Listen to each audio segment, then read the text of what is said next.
Well, hello, everybody, and welcome to the Cosmic Connection. This is your place to come to explore the beauty and the order of the universe and your connection to it all. Today, we are going to be doing a 2020 astrological year in review. But before we do that, we have something special for you.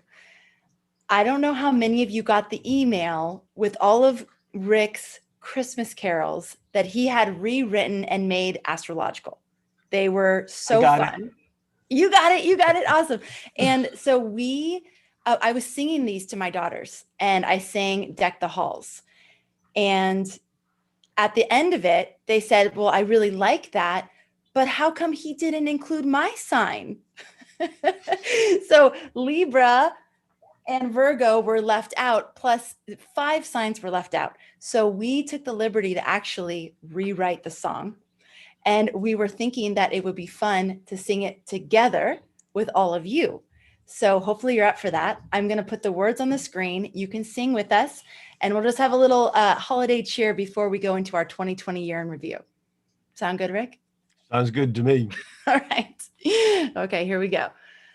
So, let me introduce them, by the way, besides just Libra and Virgo. This is Madeline.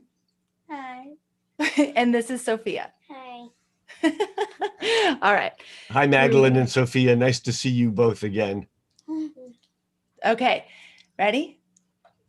Can you all see it? Rick, No. Can you see it? Oh. You can't see it? Oh, yep. Hold on. Okay.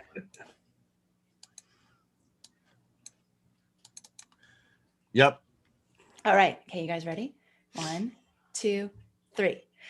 Call the Leos, make a party, fa la la la la la la la la. Let the Geminis be tardy, fa la la la la la la la la. Aries will of course come early, fa la la la la la la la. Aquarius will make it swirly, fa la la la la la la la la. Have the Cancers bring the food, fa la la la la la la la la. The Sagittarians will be rude, fa la la la la la la la la. Scorpios are up to no good, fa la la la la la. Capricorns will do as they should. La la la la la la la la la. Lilith will make it smooth. La la la la la la la la. Taurus doesn't want to move. La la la la la la la la. Virgo comes to clean the room. La la la la la la la la. Pisces worried about impending doom. La la la la la la la. Now the Christmas party's ended. Fa la la la la la la la. All the signs have been offended. Fa la la la la la la la. We each go back to our birth chart. Fa la la la la la la la. And we ply our cosmic art. Fa la la la la la la la. All right. Thank you. Right. So what'd you think, Rick? I thought you guys are great editors. You did a good job. Awesome. Thank you. Yes. Well, the five signs I got added: Libra, Virgo, Taurus, Aquarius, and Pisces. Yep. They weren't in the original version. Done well. Thank you. Although you missed the opening verse of Deck the Charts with Trines and Sextiles. Well, the reason why is because we revised it to sing at our family Christmas party, and I knew that nobody would understand what we were talking about. So it was kind of rewritten for astrology newbies. Yeah, for a G audience. Yes, exactly. Not exactly all the astro geeks. All right, thanks everybody for indulging us. That was a lot of fun to do with you and my daughters, so thank you very much. And Rick, here we are, the end of this wild, weird, Month of crazy March. year. This wild, weird month of March. Yes, exactly. I loved when you said that. So I thought that we could just do a year in review and go through the astrology of the year and see how it played out and how it impacted events that were unfolding here on Earth. I also think it's interesting, with the Jupiter Saturn conjunction. Well, the Saturn Pluto conjunction, we didn't actually feel it, or we weren't aware of its effects for a couple months. And would you say that there's a chance that that's also the way it's going to be with the Jupiter Saturn conjunction as well? Well, there's a difference between what I call chronic and acute transits, just like a chronic and an acute dis-ease. A chronic disease is one that's much deeper and longer lasting, a chronic from Chronos, Saturn. And acute is like hot and flash and in the moment. And yet, although the Chronos, Saturn, the chronic stuff is more powerful and profound over the long run, it's sometimes the acute stuff that gets our attention. So astrologically, the faster moving the planets involved, the more acute it is. The slower moving the planets involved, the more Chronos or Saturnine or chronic it is. So Saturn and Jupiter are going to be higher frequency because it's every 20 years than a Saturn Pluto, because a Pluto cycle is 250 years and Saturn catches up with Pluto about every 35 years or so. And so it takes longer for the chronic stuff to actually hit, I think. But it doesn't take a whole lot of retrospective to know that on January 12th, there was a formal announcement on that day, which was January 12th, 2020, which was the exact day of the Saturn-Pluto conjunction. And on that day, the Chinese government announced the first mortality from this new virus, and they announced the genome for it. So that occurred on the day. It was in the newspapers that day. I know I was in Indonesia then. Actually, I was still in Thailand then. And it was a bit of an interesting piece of news that it was like now we had no idea where that was going. That took time, but the event was there. Was there anything on the Jupiter Saturn conjunction day that caught your attention? Just the ongoing craziness of American politics, I think. Yeah. Okay. There may have been other things, and I know people will put those together into a list form, but I don't have that off the top of my head. Okay. All right. So you're saying that this one might not take as long for us to feel or feel that shift as the Saturn-Pluto conjunction that happened in January. Yes, but there's another piece in all of this, and that is that Buckminster Fuller used to talk about how when you get far enough away from anything, it looks like a point. And when you get close enough to any point, it breaks down into smaller vibrating objects or smaller objects. So like from a distance, a boat might seem like a single point, like a ship. And as you get closer to it, you begin to see that there's different parts of the ship. And as you get closer to it, you see that there's 20 people on that boat. And as you get closer to it, you actually interact with those people, and they each have their life story and their life trajectory, which at first, each one of these different stories seems like a point. But then as you get into it further, you realize, and you keep going into things, and from a distance, anything looks like a point. So what I'm saying here is that from a little bit of a distance, the Saturn-Pluto conjunction, the 3 Jupiter-Pluto conjunctions, and the Saturn and the Jupiter-Saturn conjunction will all seem like one point. That's what 2020 will be. That's why 2020 is so powerful, off the maps, off the charts, because these three different events, each of which contain power. Saturn, Pluto. I mean, we've gone back in history. We can look at little blips on the timeline of history. Like the Battle of Hastings, like the Moorish invasion of Spain, like Muhammad taking Mecca and declaring it the state of Islam, like World War I. I mean, the events are huge, like the bombing of the World Trade Tower in September of 2001. These events are all point events, and they're all huge. That's just the Saturn Pluto. But we can take the every 13-year Jupiter Pluto and note that every 3 or 4 or 5th time that instead of Jupiter lining up with Pluto once, it does it 3 times, which it did this year.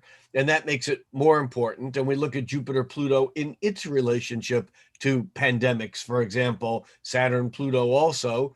And then to all that, we add this every 20-year Saturn, Jupiter Saturn.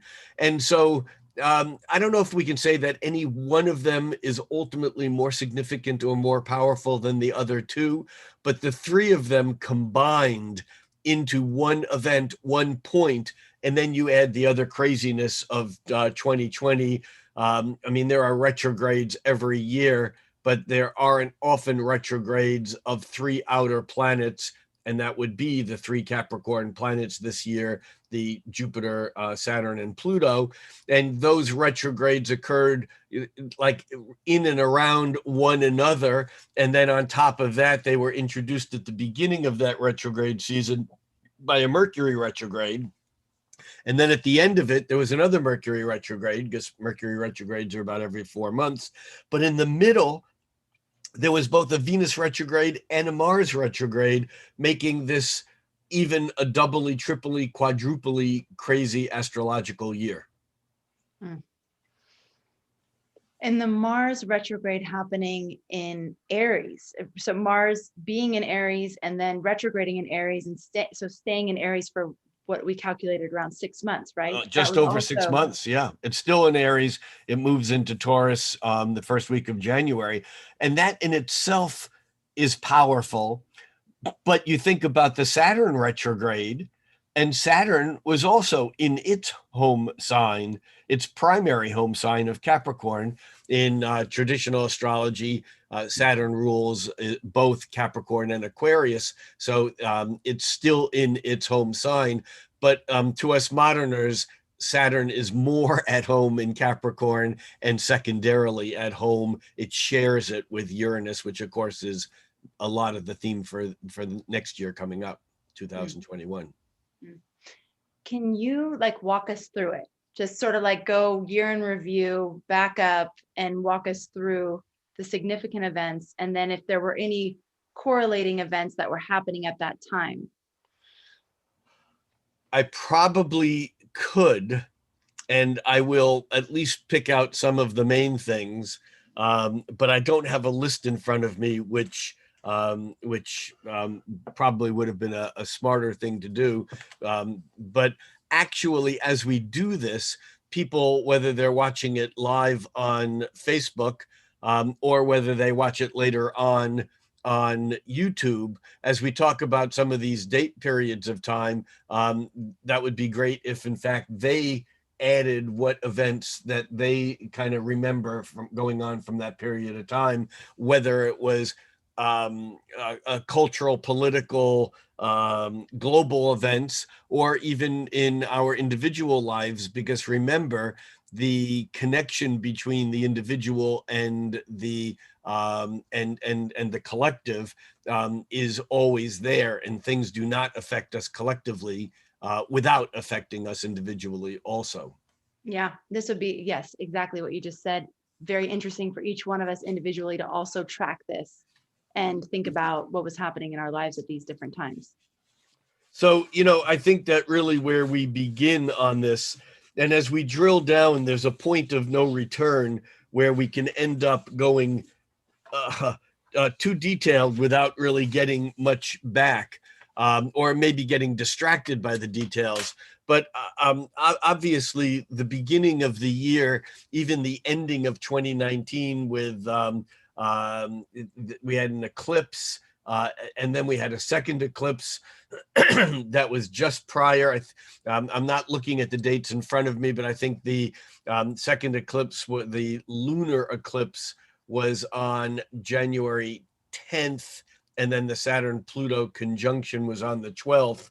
And I only remember that because I was on a remote island in Thailand, and there was kind of a cosmic, this magical place called the Sanctuary on this island called Koh Phangan. And there were kind of like, it's kind of, I don't want to say new age, but it was definitely a global community of I call them cosmic cowboys and cosmic cowgirls.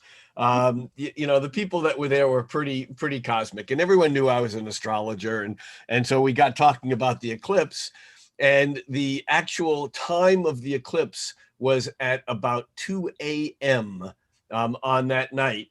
And I basically got everybody up, and we went out on this area by the ocean, by actually the Gulf of Thailand.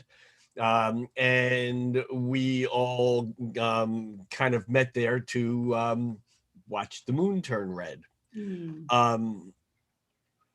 Except it didn't.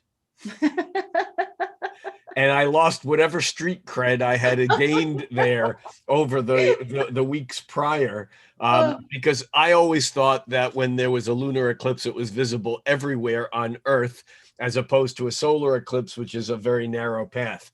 Right. What I didn't realize was that this was not a total eclipse. It was an eclipse, but therefore it was not visible all over Earth. And the group that got up at 2 o'clock in the morning, I don't think ever quite forgave me. And but the point here is that there was a combination of an eclipse and this event.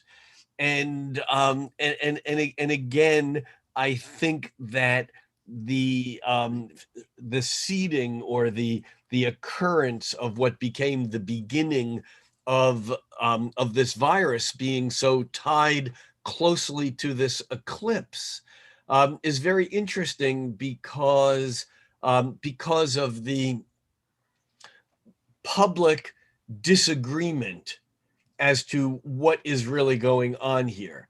And you cannot push me to take sides on any of this.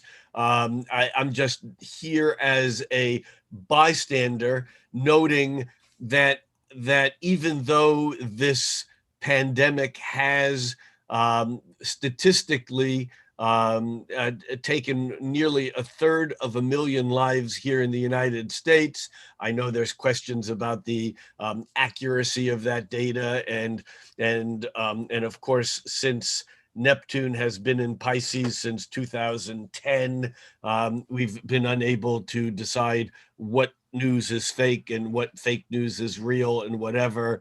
And I think that that's part of what 2020 will be remembered for, is this pile up in Capricorn, which in some ways Capricorn is, I don't want to say an antidote, but it is antithetical to the Neptune Pisces. I mean, Pisces is dreams and imagination, and Pisces is totally magical. In fact, we are here today talking on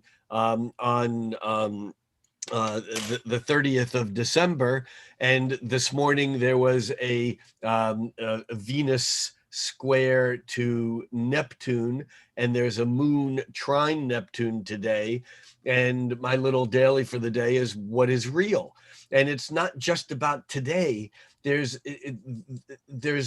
and I think this may be one of the most important things for 2020 in general, in this larger process of this dive out of objective reality into imposed subjectivity onto the objective world. In fact, I wrote today, normally seeing is believing, but now believing is seeing. And that is that if you have an idea in your mind and it becomes something that you believe to be true, it's true. You find the stuff out there to fulfill it, and therefore there is really no ability to create a sense of truth when people come with their own subjective ideas of what truth is. And I actually think that there may be little bits of clearing around this, but I really think that it won't be until 2025 when Neptune leaves Pisces and enters Aries. And there's some other sharp edge stuff that occurs around then that I think we'll begin to get a picture of what the hell actually happened here. Because I don't think anyone knows. And as you know, and we've been talking about this stuff all year, I've held the position that if you meet someone who knows what's going on, they don't. And I don't care what the particular issue is, whether we're talking, politics, Illuminati, vaccines, hoaxes here, there, moon landing, aliens. I don't care. Doesn't matter. Pick your favorite 1 or 2 or 3 or 4 controversial issues, and whatever it is that you think is the truth is not the truth. And what is the truth? I know what the truth is, because I know I don't know. So, Rick, are you saying astrologically the reason for that is because of Neptune in Pisces? I'm saying that's part of it. I think it's more complicated. I think that we astrologers sometimes look for Occam's razor, which is the simplest solution to whatever the complex problem is. And Occam's razor basically said that the simplest solution is always the right one. I'm not convinced that that's the case, but Neptune in Pisces would work. I think it's more complicated than that.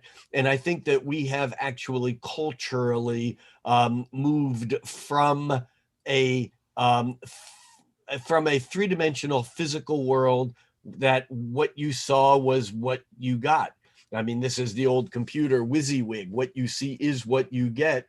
And in fact, we've moved into a realm that what you see is not necessarily what's really there.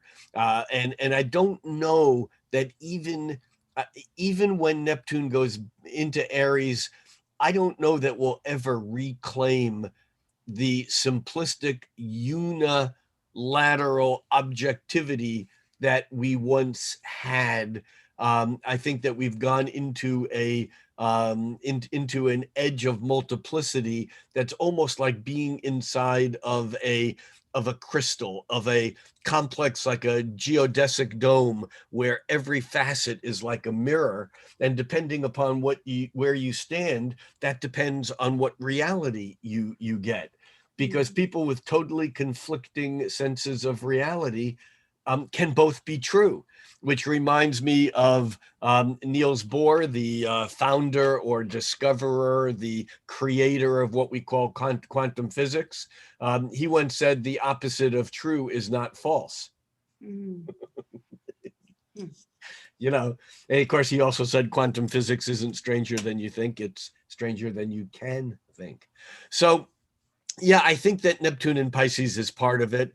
I think also we had a whole issue during this period of time that before the nodes slipped back into Capricorn, they were in Aquarius, and prior to that, they were in Pisces. And so we had the South Node in Pisces lined up with Neptune, which I think was this deeper dive into taking things which had been assumed to be true and now were called false. I mean, the problem with the idea of fake news is that there is news out there that's fake. And in fact, all news has a bias. But that's different than saying I'm holding a piece of paper versus I'm holding an elephant. There's how far can this is news. This is not paper. This is actually an elephant I'm holding. And if I say it enough times, will people who are open to being mass hypnotized by whomever they think to be authority, they'll go, oh, look at Rick, he's holding a pink elephant. And that's where we've found ourselves, and where the fine line is between everything is biased and nothing is true is a very interesting academic exploration, but it's also frightening because we've lost our tether to objectivity. And without even going into specifics like the election in the United States, it's how far can you take something that to some people seems like it's obviously this, and yet to another whole group of people, that's crazy and it seems like it's obviously this. And the two groups have totally different perceptions of the same facts, although one group or the other is taking facts and turning them into something else. And although I have certainly my strong perceptions that I believe are true, if you sat me next to someone who was of a different persuasion, they would think I'm crazy, which I may be, which then would feed to them the fact that, well, if he's crazy one place, he's crazy everywhere. And this gets back to the whole problem of what the real deeper dive lesson of the year 2000 is. And that is, even with these alignments in Capricorn, Saturn in Capricorn is a reality check. Jupiter in Capricorn expands that reality, but Pluto going through Capricorn is like the nihilist in chief. Pluto in Capricorn takes everything that is fundamentally, structurally, stably, integrity, Capricorn, and it deconstructs it. That's what Pluto's job is. And even though Jupiter and Saturn are now moved ahead into Aquarius, we still have, right now we still have Mercury and the Sun lingering back in Capricorn, and we will for another few weeks. But we'll have Pluto in Capricorn for still another 3 years. And so we're still in this process of deconstructing what we believed to be fundamental truth. It's a disorienting experience. It's really interesting to start questioning, and we started this questioning months ago. It's your fault, Rick. It's my fault. You know what the word disorient means? What? It means unable to find east. Oh, wow. Interesting. Orientation occurs by seeing where the sun rises. In a way, you can't be oriented and disbelieve in astrology, because that's astrology. The astrology, the logos of the stars is that our primary star rises in the east every day, and that's what we orient to. We don't occident, I'm so disoccidented. Occident means west. It's Latin for west, like Orient is Latin for east. We three kings of Orient are. Well, where did those magi come from? They came from the east. That's what the Orient is. It's always from the east. Well, so I guess at least for this community, there's probably been a reorientation to the orientation that we resonate with, which is the orientation of astrology, the orientation of the sky. And there's been, absolutely, there has been a reorientation for lots of people. I could not believe how many people were paying attention to the Jupiter Saturn conjunction. I couldn't believe it. It was amazing. And it was, all these people going outside, finding places to look at it, taking pictures, talking about it, asking about it. And I think there's probably been astrological events that have had that kind of significance, or people paid attention, but this was really big. Well, and this was big for a number of reasons. Look, Jupiter and Saturn conjoin every 20 years. I don't remember anyone talking about Jupiter-Saturn conjunction 20 years ago, except for those of us who were geeky. There were already those of us who were on the internet.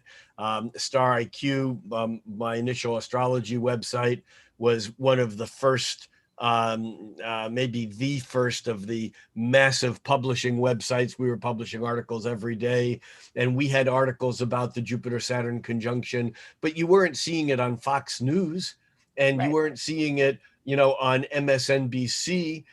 You weren't hearing Rachel Maddow talking about, this, and is it possible that this is related to the Christmas star, without really knowing the background story that in fact it might really be.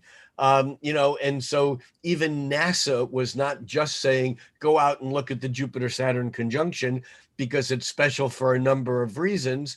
It's special because they are so close together that every 20 years when they align, they still look like two separate points.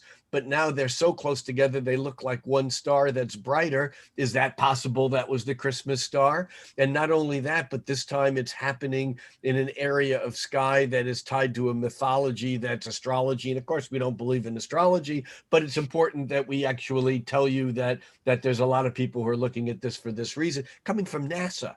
Wow. And so, yes, this definitely was, a breakthrough moment. I mean, I remember back at the World Trade Tower bombing period of time that a lot of people began to look at astrology because astrologers had written about the potential of that kind of event because of the history of the Saturn-Pluto conjunction opposition cycles. And that was a Saturn-Pluto opposition.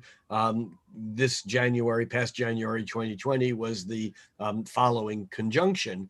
But a lot of people their light bulbs went on when there was a lot of history that was coming out about this cycle, going, oh my God, I had no idea. And, again, astrology, it's not my job or our job to prove astrology to anyone. It's not a chemist's job to prove to anyone that water consists of hydrogen and oxygen. It's like you either know about it or you don't.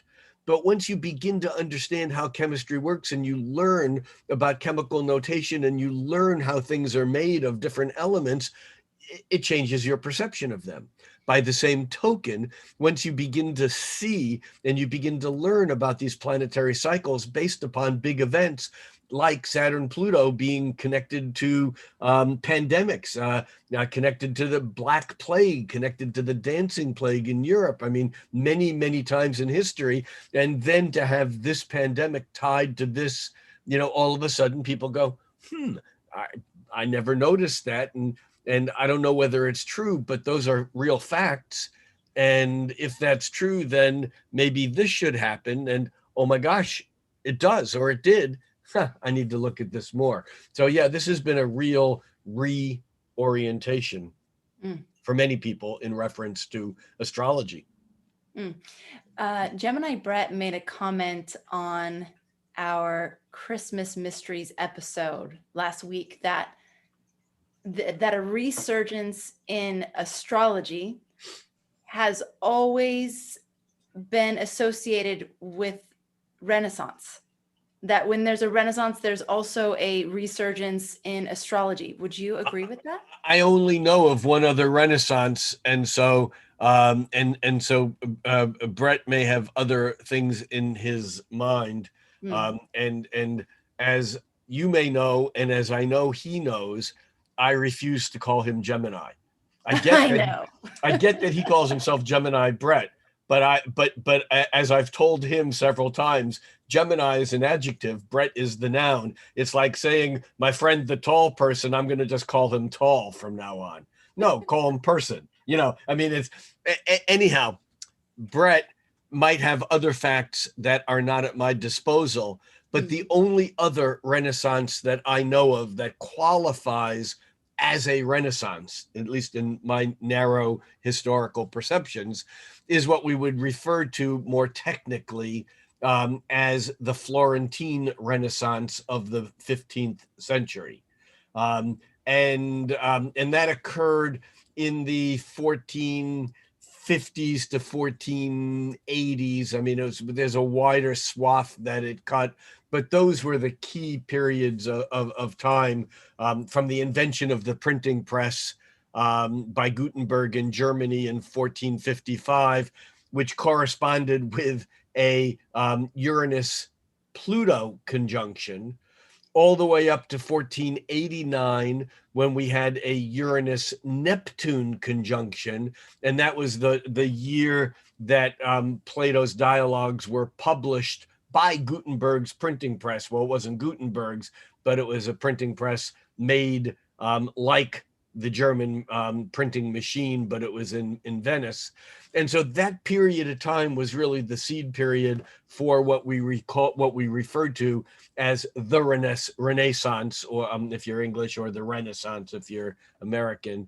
The Renaissance certainly was at least partly architected by a single man who we have threatened to have a conversation that's an hour-long conversation about. We're not having that today, but I can't respond to what you just said without bringing in a little bit about this amazing person who lived in Florence, in Firenze, in the 15th century, and was the chief advisor, doctor,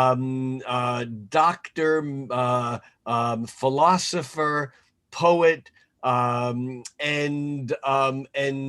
basically the religious center for three generations of Medicis, the Medicis being the ruling family of northern Italy, of Florence in particular, going from Cosimo Medici, who was arguably the wealthiest person in the world, someone who actually personally bailed out the Pope and the Catholic Church with his own fortune, and his son Pieter, and then his son Lorenzo, who is perhaps the most famous of that group. I mean, they eventually had Medici popes, but Lorenzo Medici, known as Lorenzo il Magnifico, Lorenzo the Magnificent, was tutored from young childhood all the way up through his death.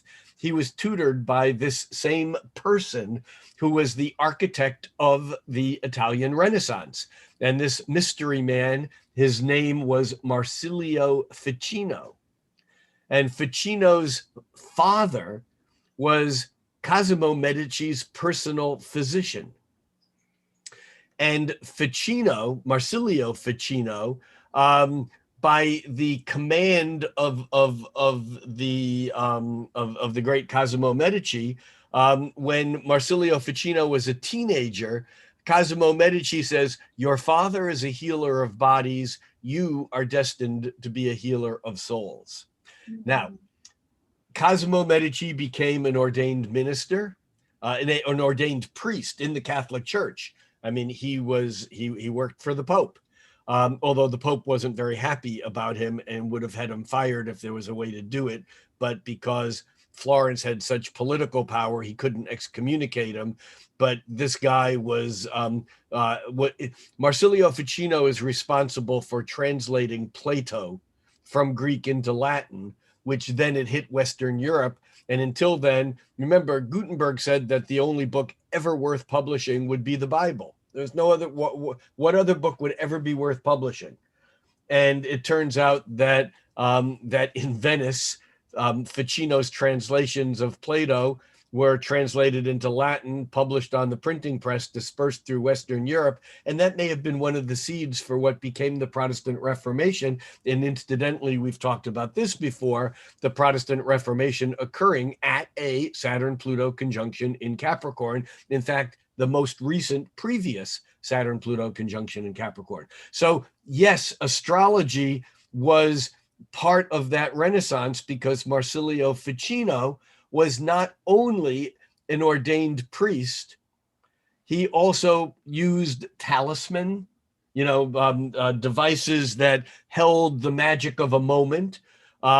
He was a scholar of Plato and of the Greek traditions. And he was a day-to-day practicing astrologer. We have letters, and when we do the deeper dive on Ficino, I have letters written by Ficino to Lorenzo, basically telling him about why he needs to have flowers and eat richer food for the next few days, because there's a hard Saturn transit to his Venus that's going to make him feel, less nice. And so that Ficino just went directly to Lorenzo's court and had everyone instructed to have more flowers around and more beauty, just, and this is like the chief priest, if you will, of the times. So yes, astrology was very much a part of that. In fact, even Martin Luther, who was not a practicing astrologer himself, his chief architect, educator, and assistant was in fact a competent practicing astrologer. So yeah, we see astrology at these main events, and obviously we see astrology at the birth of Jesus. I mean, there's no way to get around it, that the Magi were astrologers, and that the Christmas star, the Star of Bethlehem, was very likely a grand mutation of the Jupiter-Saturn conjunction cycle. Okay. And if you missed that episode where we do the deep dive in it, it's a couple cosmic connections back. It was fascinating. I loved it. Okay. So Rick, can we do back to 2020? Yeah, let's bring it back to 2020. I mean, it's really important to understand everything in the context of the bigger human history. And well, yeah, and I think that the biggest events of 2020, again, I think have to do with Pluto's deconstruction of what we thought was the fundamental reality in which that we all shared. And that with Jupiter there was a whole philosophical overblown part of it. And with Saturn there was a bit of a reality check. And although COVID and the pandemic and the disinformation around it, which way you want to go, there's certainly been and probably still is disinformation. That I think has been the larger, that's the carnival barker yelling, "Look at 2020, here's what happened." But I think that the events prompted by the murder of George Floyd and by the burgeoning awareness, and I shouldn't say awareness, I should say re-awareness. Can that be a word? Can you be re-aware? To be people becoming aware once again of what they either forgot or what they were in denial over, and the whole idea that America isn't quite what we thought it was. And I get that even saying this can be incredibly divisive to some people who would immediately go, "Oh, look at Levine, he's gone off the deep end, he's one of them." I don't know how to answer that, because my goal here is, I mean, we are in a place in our world that 2020 has revealed divisive lines between us. And I say us, I mean you and me, I mean you and me, and them, I mean them and them, whatever groups you pick out. And I think that the important lesson that we've begun to learn, but I don't think we've totally integrated yet, is that this divisiveness is being engineered, that we are all stupid, all of us, me too, for buying into this idea that I am right and you are wrong. It gets back to what I said at the very beginning. If anyone knows what's going on, they don't. And yet I have, as you know, I do this monthly YouTube thing, and for the last few months, it's been getting 70 to 90,000 views a month or so. And I have to monitor it because I want people to have discussions, and yet I'm not interested in people being hateful. Yeah. And or spreading their version of denial based upon as if it was truth. This morning I went online and the first posting that I saw on my thing was, there is no systemic racism. Just, that was it. Boom. And again, my purpose here is not to stir up differences. It's to reach to understand why someone would either say that, or why, if you believe that to be the truth, someone would say that there obviously is. And so there's something going on here that is deeper, that is causing us to make these separations based upon how we care for the body, who has the right to inject something into my body, who has the right to tell me where I can or can't go, where I can or can't worship, what I should or shouldn't believe, whether I believe vaccines are useful or harmful, or whether they're partially useful or partially harmful, or whether Trump was the greatest president who ever lived, or whether he was the worst president who ever lived, or whether there is racism or whether there isn't racism, or whether, I mean, all these things. And again, I'm just picking a few things off the top, but there are so many things that we become so divisive about. This is really the more important underlying message of 2020. And I would say that, and I said this back in March in a conversation with you, that there is not, that the virus of COVID-19 is not the epidemic. It is not the pandemic. It is like saying that sneezing is pneumonia. No, sneezing can be a symptom of a much deeper underlying malaise, pneumonia.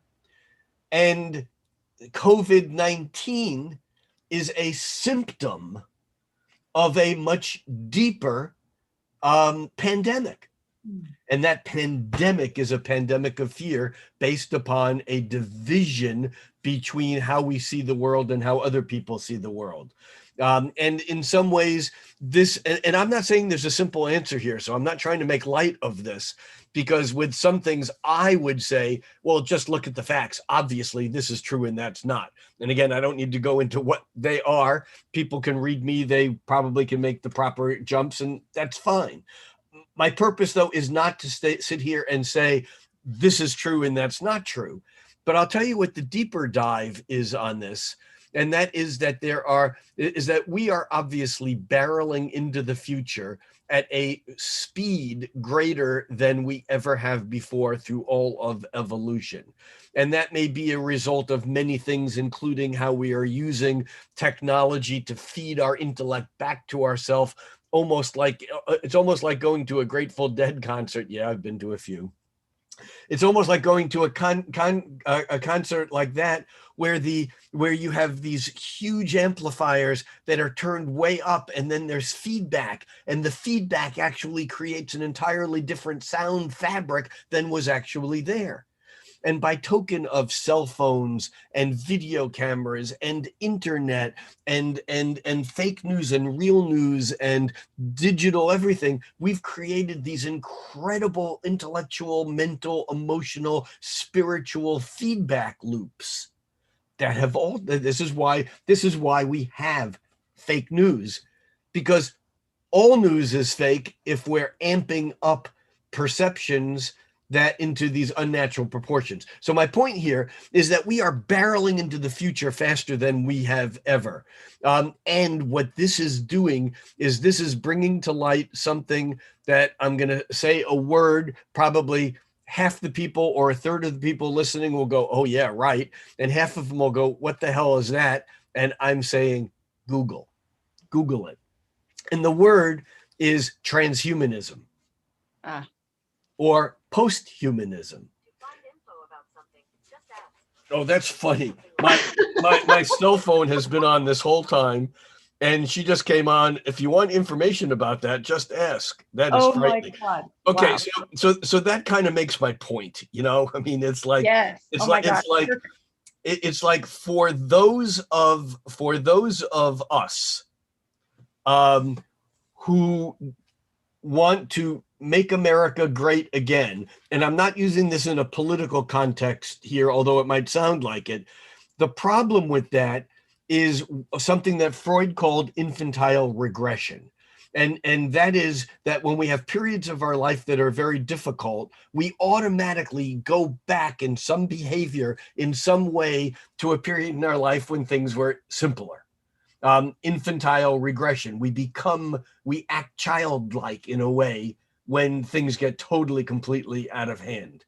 And in a way, the idea of making America great again is, in a way, it's wanting to go back to something that may not have been as great as it appeared to be to some people. You know, and this is a very, very deep and problematic issue, because it brings up generations and generations of context that says that the history that you wrote, or the history that Euro Americans wrote, is not history. It's the history of one people. And I mean, I grew up in an age, in an era, where that if you were educated, everyone read the same books. We all learned the same facts. We all learned the same timeline of history, but it had nothing about a timeline of African history or Asian history, or Indonesian history, or East Indian, the country Indian history. Those histories were not part of our timeline. Those histories only came into our timeline where our time rubbed up against them. And so therefore, our knowledge of India was that it was part of the British Empire from the 18th century to the 20th century. That's our understanding of the history of India. We know very little. I say we, I mean those people brought up in that cultural eyeball perception.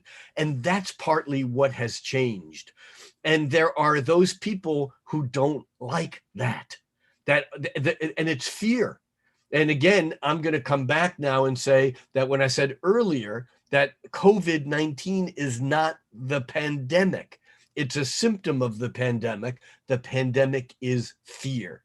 We have fear generating these, not only these divisions, some of which are very artificial and very created by power structures who are using these divisions to weaken us so that we cannot claim our rightful place in governing ourselves. We have these artificial institutions. And what I'm going to say here might sound very radical, but I would guess that I don't care how far right or left you go on the American political spectrum, you will agree with the fact that our government is not of the people for the people. It's of a segment that is basically imposing itself on those people that it's supposed to basically be part of. Now, this is where the shift from Capricorn to Aquarius becomes so important. And although I'm not going to say it again beyond a sentence, no, this is not the age of Aquarius. This is a resonance of Aquarian energy, both with Jupiter and Saturn now moving into Aquarius, the conjunction and the grand mutation in air, Aquarius, and with Pluto's subsequent move into Aquarius, where it will be for about 25 years, 20 years-ish, starting in 2025. All these things are about moving from hierarchical, authoritative, top-down Capricorn structure into network. They're both Saturnian. This is not less Saturnian than Capricorn Saturn, which is authority from the top down, hierarchy. The mountain goat, it climbs to the top of the mountain. And the sea goat, the dolphin, goes to the depths of the ocean. So the goats, the mountain goat and the sea goat, basically are the extensions, the extremes of the hierarchy. Aquarius flattens the hierarchy. And that is wonderful if you're in the middle. But if you're at the very, very top, you're not necessarily looking forward to this hierarchy being flattened because all of a sudden you ain't ruling the show anymore. And that's what's going on here on a deeper level. And where we go with this and how and if it succeeds, when you look back in the past at planets going into Aquarius, they don't always mean total freedom for the masses. They often have to do with a rise of fascist, authoritative kind of reclaiming that structure to prevent that from happening. In other words, it's not just a done deal. And of course, I've said this many times before, I'll say it here again, that, our new age, airy fairy rainbows and unicorns, of which I obviously like, that view of Aquarius isn't fair, because the ultimate Aquarian society is an ant colony or a beehive. Dogs and cats have names. Bees and ants do not. It's, for anyone who's a Star Trek fan, in the early Star Treks, it's Borg. It's insect consciousness, where I have no individuality, because in the network, I'm just a node on this network. Now, having said that, there is an intermediate and middle ground, and this is hopefully what we're seeing arise here. And this is the dynamic of doing a retrospective, of looking back on 2020. What we're seeing is the results of the end of a dynasty. And when I say a dynasty, I don't mean governmental, I don't mean political, I don't mean the Democrats or the Republicans or the Crown of England or Brexit, or actually the European Union. I mean a separation from those structures which are imposing total control over individual control. And here is the problem. We have those people who want individuation and total sovereignty for all individuals, and they are absolutely dead set against one world government. You see, this is what Aquarius is, this larger unifying structure. And the fear, and it's a rightful fear, is that the structure will be run by one person. And that structure, that one world government, will basically be not a 1%, but a 1% of 1%. And I am totally in agreement with those people who are against that kind of top-down authoritative move to this structure that basically makes the entire globe of humanity like a little city-state under the thumb of the local king. Totally agree.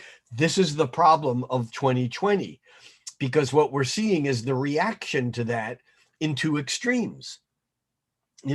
And we're seeing the reaction to that from some people saying, well, we have someone in the United States and in England, whether it's Trump or Boris Johnson, who's basically saying no to these authorities, and they're basically undoing this top-down control. It's a tempting line of thought. The problem, well, I don't want to say what the problem is. There are problems with that. But the other side of it is that, yes, we want these people in control who are giving the power to the people, but then the problem becomes they're still institutionalized. They're invisible. No, the institutions are invisible to them. So it just becomes lip service of saying, yes, you're right. Yes, you should have the freedom of this. Yes, you should. And things go on the way they were. And so the solution here is on neither end of the spectrum. We will see this evolve in 2021, 2, 3, 4, 5. It's not going to happen overnight, but the seed has been planted. Retrospective 2020, the virus is a wake-up call. Again, whether it's a wake-up call to having government controlling everything, or whether it's a wake-up call to please come in and vaccinate us to protect us against this evil, or whether it's a wake-up call that we're not a healthy species. we are not a healthy species. I've said this before, we spent hundreds and hundreds of millions of dollars on developing a vaccine to stop something. It's like building a wall. It's the same thing. Vaccines are building walls. And I'm not saying anyone should or shouldn't. You need to follow your own consciousness, conscience to do what you think you need to do. But I am saying that the way to strengthen China is not to build the Great Wall of China. It's to strengthen the individuals that are in China. It's not to build a wall between the United States and Mexico or between Great Britain and Europe. It's to strengthen the internal out. We do not have boundary issues when the inside is strong. We have boundary issues, and I don't mean this only politically, but interpersonally. We have boundary issues when our inside is not stable. And so 2020 has basically been this awareness of these external boundaries. And why isn't the government of the United States pumping even just a few $100 million into getting everyone daily doses of vitamin C, vitamin D, zinc, echinacea, elderberry, andrographis, whatever it is that we might think might strengthen someone's immune system? Because apparently the people who are under the worst threat, whether it's age or other conditions, are people whose immune systems are already compromised. And yet, no, instead, we just want to build this wall. I went down a little bit of a rabbit hole, not nearly as far as I could go. But you see, this is what Jupiter and Pluto, remember that Jupiter joined up with Pluto 3 times, first in early April, then I think in late June, and then again in just last month in November. And the 3 times that Jupiter passed direct, retrograde, and direct over its alignment where Pluto were 3 times when the statistics around the occurrences and mortality of COVID-19 mushroomed. Now, even if someone's making these numbers up, I don't know how they could, but even if they're just making them up, or, I mean, there are people who are saying the numbers are too big and there's some people saying it's too little. I can't go down there. I don't know. But I do know that the numbers correspond almost exactly. They fit to the 3 successive conjunctions of Jupiter, the planet of expansion, making things more, bringing things out into the open, making things into awareness, giving us big ideas and big, it just makes things, it's the magnifying lens. It's bigger, better, more, and too much of a good thing is not a good thing. So we have that expanding, but what is it expanding? It's expanding Pluto, the unconscious, the fear, the underworld, the viruses and bacteria. Do you know that roughly inside of the human body, that roughly 8 out of every 10 cells in our human body are bacteria?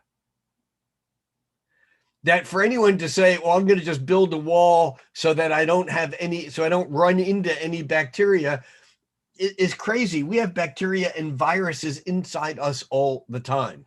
Now, again, don't read me wrong. I'm not suggesting that I'm not suggesting that there's nothing to this thing, this virus that is obviously doing harm. And I do find it interesting that it's the people that live in the areas where it's been most intense are the ones that think that anyone who thinks there's nothing going on is just crazy.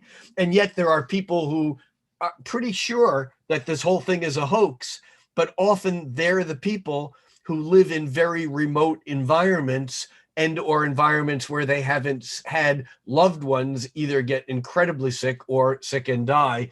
I mean, if you live in New York City, you don't know anyone who doesn't know someone who's had to deal with a death and or very severe illness beyond a flu bug. And so I'm not here doubting that there's something going on, but I don't think we're at the bottom of it.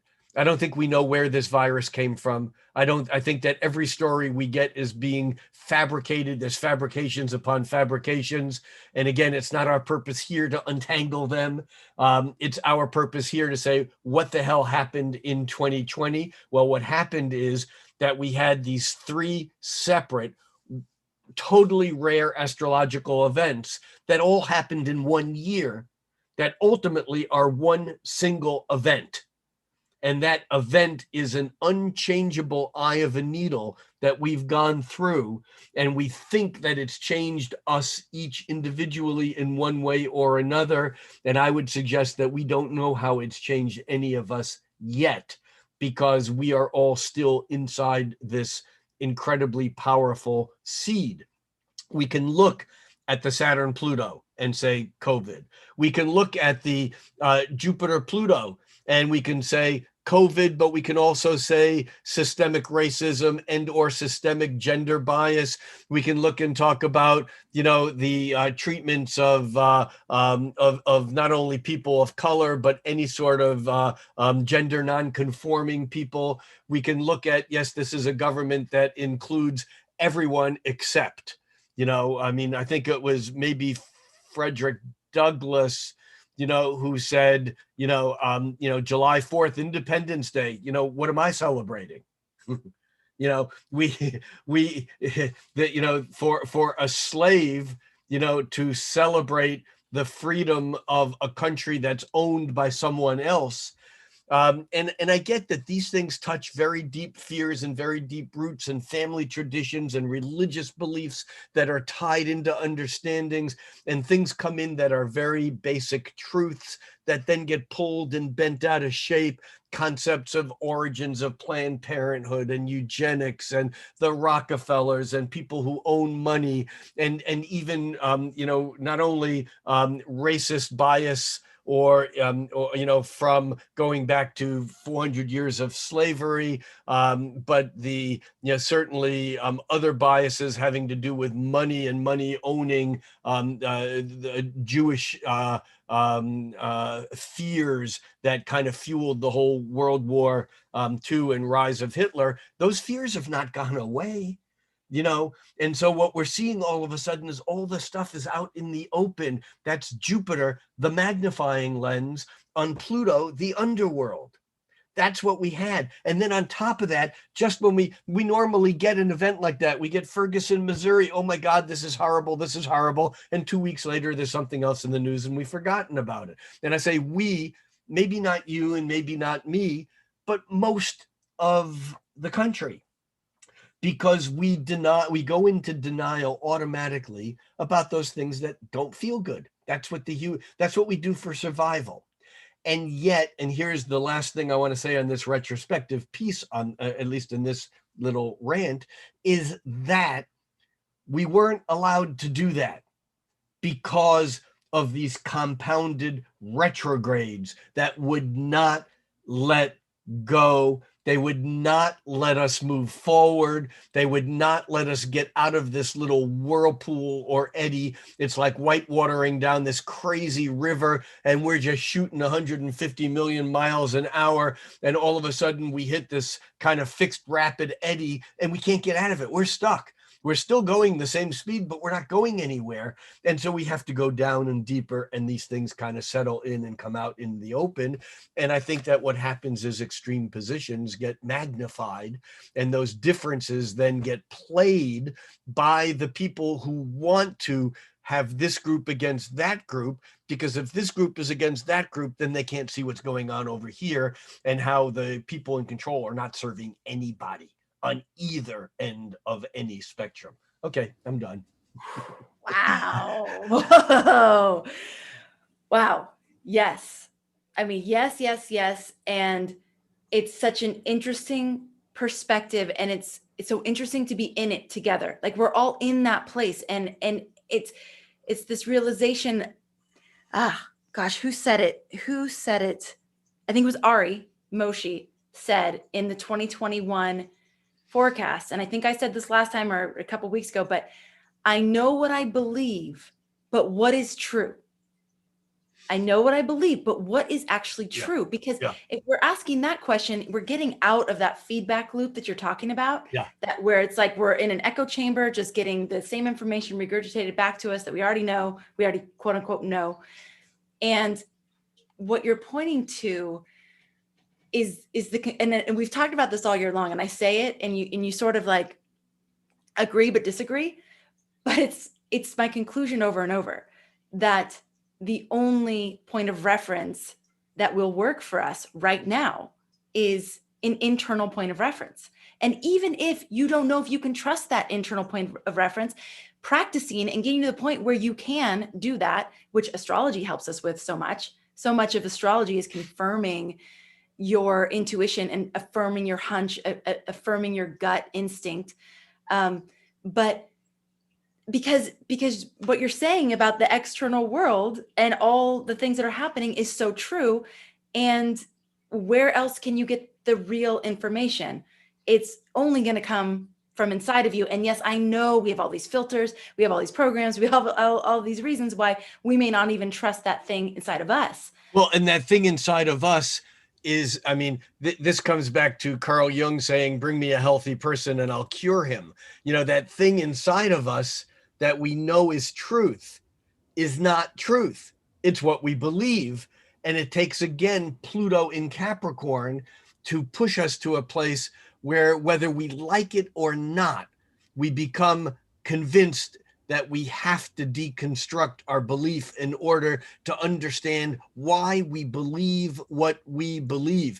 You know, I wrote, this is really weird because I wrote for today, for my daily for today, although it might seem as if the veil of illusion is lifting, the truth continues to be elusive, slipping our grasp of the slipping our grasp the moment we falter in doubt, or slipping from our grasp the moment we falter in doubt or disappointment. Actually, our conception of reality entered a state of free fall when fantasy-prone Neptune shifted into poetic Pisces back in 2001. But this goes on and on and on, and it says exactly what you said. It is nearly impossible to gain the necessary perspective on our lives while the boundaries between fact and fiction have grown so flimsy. We each must decide where to draw the line when it comes to ethics and integrity. Our imagination is but a canvas for our dreams. And the British Ghanaian philosopher Kwame Anthony Appiah wrote, and this is a fantastic quote, "In life, the challenge is not so much to figure out how best to play the game. The challenge is to figure out what game you're playing." Fantastic quote. So good. The challenge is not to figure out how best to play the game. The challenge is to figure out what game you're playing. Anyhow, I wrote that, you know, for today. Yesterday, I wrote it. But that's what you're talking about. It's like, how do we, what's our cardinal point? We come back to the word cardinal. Yes. Cardinal meaning a hinge. Everything moves, but it has to move from some stationary point. That stationary point is the east point. It's how we orient ourselves to reality. That's the primary cardinal point in astrology. In astrology, we call that point the Aries point. That's what that point is.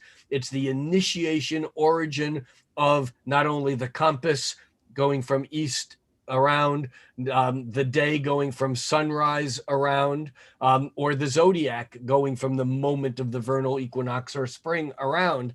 And so how do we get back to that point? Well, a lot of the things you talked about, the internal health, instead of it's all this looking outside of ourselves for some authority to fix things, for some government to fix things, for some drug to fix things, for some wall to fix things, for some boundary to fix it. It's all outside of us. And what you said earlier, when you said it's less about boundaries and more about internal strength and fortification. And from that, the boundary, quote unquote, is created.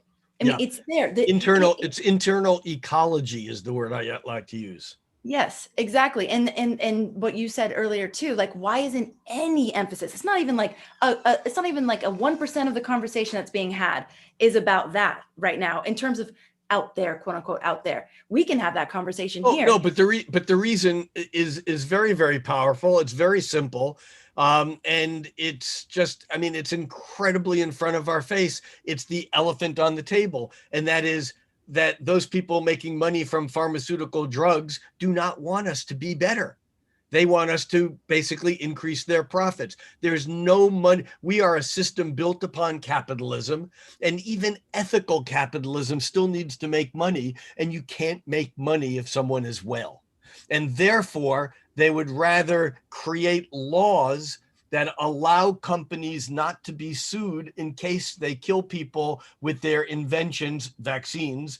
And so those laws allow companies to do that so they can make money, because the largest expense that pharmaceutical companies have today is their legal expense to pay for the amount of damage that the pharmaceuticals do. But they do that because we have a sick maintenance system, not a health care system. And therefore, we're never going to get healthy by following the rules and the cures of the system that is there primarily, or not primarily, but specifically to make money. And it's complicated. It gets back to Pluto and Capricorn again. This is hopefully part of the lesson that will come from this year, but at the same time, it's complicated, because then people look at their personal interest and go, oh my God, and I'm going to go out and, get a vaccine. And I'm not suggesting that you shouldn't, whoever you are, but be internally referenced about whether or not that's the right thing for you. I mean, that's the other question I have is on this idea of Aquarius. Yeah. And because that shadow side of Aquarius is the sort of transhuman kind of idea. So you've been talking about next year, 2021, as the clash of the old and the new. And I keep having this question, and I even asked you this personally one-on-one, and we had a good conversation about it that wasn't conclusive. But you keep saying that the theme is old versus new, old versus, and so for me, it's like, wait, and which is new? Which is old and which is new? Is new this weird transhuman thing, and old is like being a human and having feelings and caring about people? Or is old that system that we know has been around for a long time? That the one that wants that sort of force that wants that control has been around for a very long time. So is that old? And the new is more the ideal of the Aquarius, which is the individual contributing to the good of the whole, and the individual in its uniqueness and quote unquote specialness contributing to the good of the whole. And are we defining what's old? Are we defining what's old and new? Are all of us right now defining what's old and new? But you've said the squares are the clash of the old and the new 3 times in 2021. It's like, and even on into 2022. And remember, Uranus is the planet that defies logic, in as much there's an inherent paradox. It becomes so old, it's new. Mm-hmm. The radical left becomes right. The radical right becomes left. The ancient traditions become modern medicine. Right. Yeah. Well, it's sure going to be interesting. And I have another question about this Aquarius thing. You said bees or ants are kind of the perfect Aquarian colony. Network, hive mind. Yeah. Hive mind. Is that because we don't have a whole lot of examples of a quote unquote hive that does still value individuality? Yeah, and I think that's again the Aquarian, let me say Uranian paradox, is that we want to be, the Aquarius wants to be part of the community, and yet they don't want to be subsumed by the community. Right. I always think of the Groucho Marx line. I never get it quite right, but it's something like, I'm not so stupid to join any club that would, no, I would never join a club that would be so stupid to want me as a member.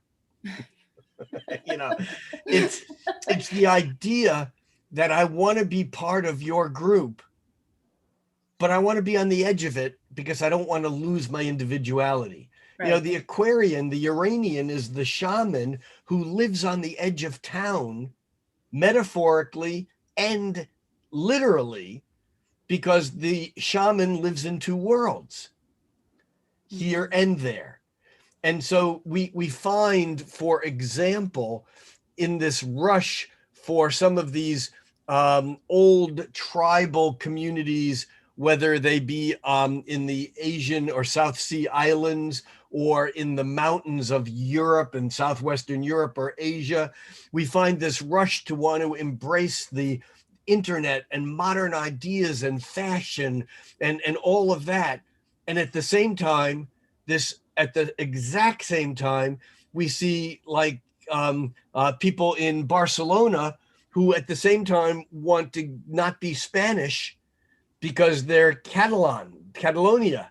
And so we want this inclusion in the greater whole, but we also more than ever want our individuality. We want to reclaim our individual history, our genetic tradition, our inheritance, our spirit ancestor guides. We don't want to lose that. And yet we also want to be part of the whole. And again, it's just a perfect metaphor for the quantum Aquarian Uranian thing of the future is not necessarily in the future. There's a wonderful Jackson Browne line that I can't put it into context. It would take too long, but the line is this the past or the future that is calling? All right. Well, it's going to be very interesting. We had a question from Andrea that came in, and I think it might take us down a rabbit hole, but if you could answer it, I think it'd be good. But she says, would you say the most tumultuous energies for 2021 will be in January? No, I don't think so. I think that they may year, set right? the year up, but no, those people who know me know that that I have this thing that people call Rick Levine's theory of the overinflated importance of the present moment. Yes. And my theory of the overinflated importance of the present moment says that when we get to July and this shit starts going down, that's going to be more important than what already happened in January. The truth of the matter is, I don't know. Astrologically, that Saturn-Uranus square occurs 3 times. I don't think January is going to be the crescendo. I think January is going to be the opening volley. It might be the final of whatever it is that's in the past, but it will set the tone for what's coming up.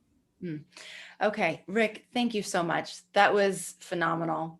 And I love that you got beneath the obvious, beneath the like events and into the what's driving all of it. Well, and now it becomes, what do we do with this? Right. Do we just mindlessly slip back into denial, or do we hold those positions that were making us either afraid that things are not going to change or afraid that they are going to change?